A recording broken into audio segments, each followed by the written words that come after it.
Jesus Navas, lift the trophy up. We are the 2021 Carabao Cup winners. Because at the end of the day, it doesn't matter.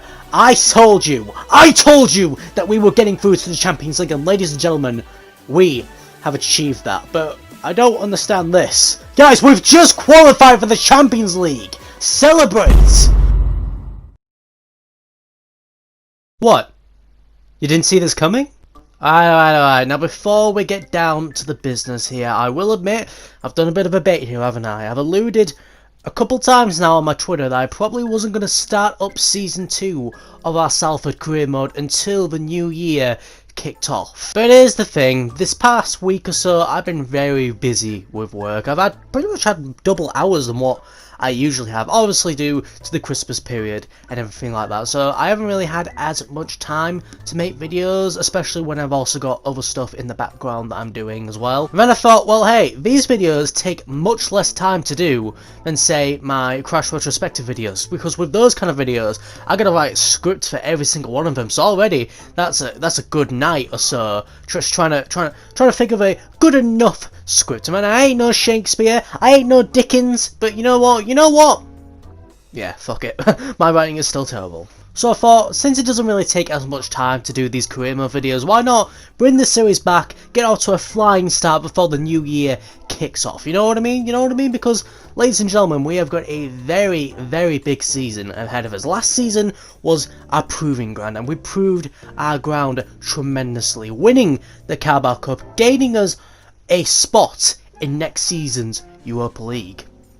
Which doesn't really mean a damn because we finished 4th, so we're going to the Champions League instead. But let's be fair, Champions League over Europa League any day of the week. I mean, fucking hell, Thursday night football. Sorry. But then I take a look at the bastard board expectations. They're expected us to reach the semi-finals of the Champions League. We barely qualified for the damn thing in the third. Oh, whatever. Here's the transfer budget we have to try and pull off that miracle. Obviously, it's not going to be 500 million every season, because then the financial takeover would just be broken. Well, more broken than it already is here. But that's still a decent chunk of money to work with here. Please fuck off, Milan. Here's the squad that we're working with here, though, and quite a lot of changes I think do need to be made. Specifically, I'm looking at Navas there. There once was a time where our captain was an 84. He's gone down to an 81. He has passed his prime. I cannot accept this. We need an upgrade on the right back position. We need an upgrade on the goalkeeper position as well. Handanovic is still going strong with an 86, but he's very old right now, 37. We need some fresh new blood to fill up the goal for us here. I also alluded a couple times last season that I was going to be getting rid of Herrera, and that still stands. He's done his job. He's helped us secure qualification for the Champions League, but now we're fine with the big boys, and sadly Herrera, I just don't think you have what it takes anymore, lad. I want to completely reinvent my midfield. A midfield good enough for the god Palacios to command. You know what I mean? And for that, another one of the things I'm going to be doing here is changing Çalhanoğlu back to his original position, that being a cam. So he's going to fight it with Draxler for that cam position up in our starting lineup. And as for the main central part of the squad, well, let's go make some transfers, boys, eh?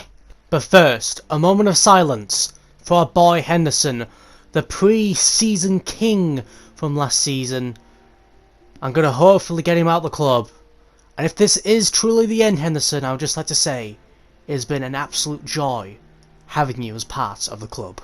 They ask you how you are. First up on my list, Renato Sanchez. A quick, pacey and dangerous midfielder to go alongside the god Palacios. The kind of attacking threat that Herrera just wasn't giving us, and the kind of attacking threat which Çalhanoğlu could provide much better in his original cam position, leaving the spot wide open for this man, Renato Sanchez. But it's going to take quite a lot to get him here. For SARS, they said we needed to give them 42 million off the bat. I opted to try and go for a smaller budget as well as give them Jesus Navas. But here's one thing that kind of slipped my mind around this time. Navas is retiring at the end of the season in this save, and I didn't notice that until after I did this transfer, so maybe that's why they weren't accepting the offer. So I just decided, right, we'll go for full money. I'm pretty sure I could game for a bit cheaper. We'll go for £38.5 million, and what would you know, they had to go ahead and accept that. I consider that a bargain, if I'm being completely honest with you. Negotiations with Sanchez himself went quite smoothly, about 50k in wages, and there we go, our first signing of season 2, and it is a big one. Palacios and Sanchez both in the central midfield positions. Oh, you'll love to see it. But we're not done there. With Herrera leaving the club, we need to get a backup, someone who I think can develop into an amazing player in the future. It is Gedson Fernandez, who in this save has finished his loan spell from Spurs, and now he is available for purchase. I'm opted to give them 21 million, and they accepted it. Fernandez is a player who I think has a lot of potential. I've wanted to try in this game, but just never had the chance because Spurs always had the gritty little learned hands on him. But that all changes right here, right now. Let's go ahead and take a look at some of our other objectives here. I'll probably go ahead and invest into this objective once I'm happy with the squad. There's still a couple more transfers I want to make. This objective should be easy enough to do, and then we need to finish in the Champions League place, obviously, as well as win the FA Cup. Now, with objectives like that, why do you think I'm going to sell any of my best players, guys? Like, F off of that shit. Here's an offer I am interested in though. Christian Teo is wanted by Villarreal, and I'm not gonna lie, I'm actually quite interested in this transfer. Teo, he's more or less in his prime now, he ain't gonna be getting any better, so why not sell him whilst we have the chance, get a decent bit of money from him, and then go ahead and try and get a much younger left mid or right mid that, like Fernandez, we can develop into a future star player. And speaking of bids I'm interested in, here we go, the big one. Herrera has been approached by AS Monaco. They tried to pull off a bit of a stupid cheap swap deal here.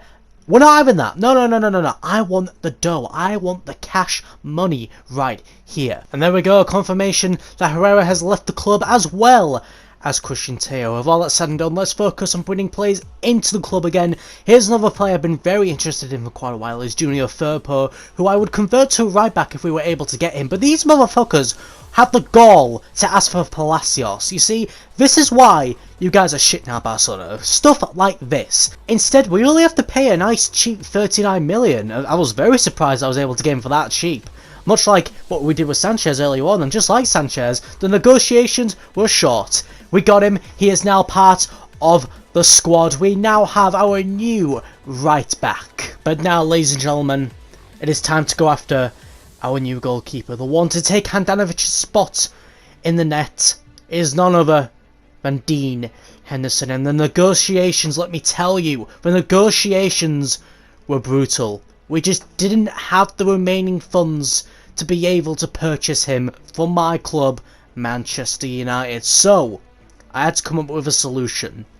But a solution I did have.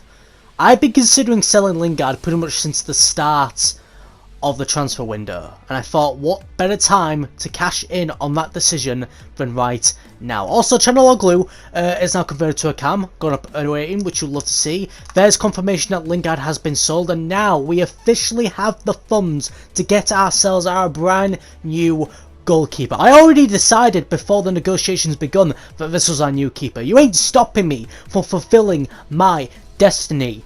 They accept a £50 million cash deal, and now, ladies and gentlemen, after negotiations were done, I can happily announce that Dean Henderson is now our new number 1.